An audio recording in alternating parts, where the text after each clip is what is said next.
Beautiful اسلام کے معزز ناظرین، السلام علیکم۔ میں ہوں عامر گل، آپ سب دیکھ رہے ہیں بیوٹیفل اسلام۔ ناظرین، آج کا ہمارا موضوع ہے کہ ذوالقرنین اور یاجوج ماجوج کا۔ حضرت ذوالقرنین کا نام سکندر تھا۔ آپ کے والد اپنے زمانے میں علم نجوم کے بہت بڑے عالم تھے۔ فلکی اثرات کے جس قدر وہ ماہر تھے اس وقت اور کوئی نہ تھا۔ بہت سے علماء کرام کہتے ہیں کہ حضرت ذوالقرنین نبی تھے۔ بعض علماء کرام کہتے ہیں کہ حضرت ذوالقرنین نبی نہیں، ایک بہت بڑے نیک بادشاہ تھے۔ کہتے ہیں کہ سکندر ذوالقرنین اپنی سلطنت کا دورہ کرتے ہوئے ایک ایسی جگہ پہنچے جس کے دونوں طرف پہاڑ تھے، بیچ میں وادی تھی۔ وہاں کے بسنے والوں کی گفتگو کی سمجھ نہ آئی، یا وہ قوم آپ کی گفتگو سمجھنے پر قادر نہ تھی، مگر انہوں نے کسی طرح سکندر ذوالقرنین سے یہ شکایت کی کہ یاجوج ماجوج ہماری کھیتیاں تباہ کر دیتے ہیں، کیونکہ یاجوج ماجوج ان غریبوں کی بستی میں آ کر گھاس پتے اور سبزیاں کھا جاتے تھے اور سوکھی ہوئی اٹھا کر لے جاتے تھے۔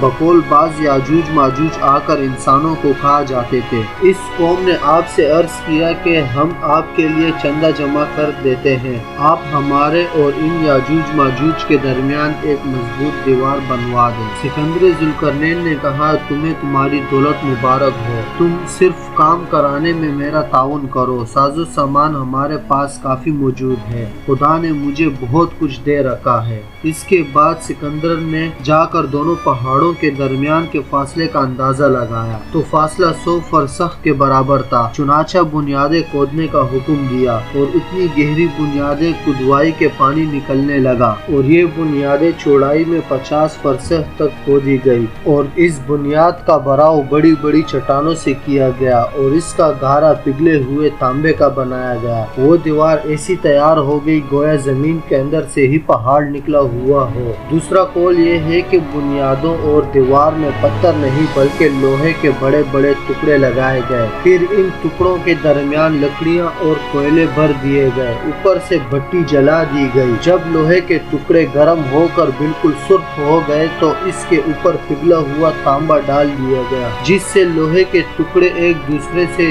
جھڑ کر چٹان کی مانند ہو گئے، اور ایسا لگنے لگا گویا لوہے کا کوئی ٹھوس پہاڑ ہو اور اس پر لوہے اور تانبے کی ٹھیلیں ٹھونک دی گئی ہو۔ چنانچہ درمیان میں کچھ پیتل بھی لگایا گیا تھا، لہذا دور سے وہ دیواریں نقش و نگار سے مزین چادر کی طرح نظر آتی تھی۔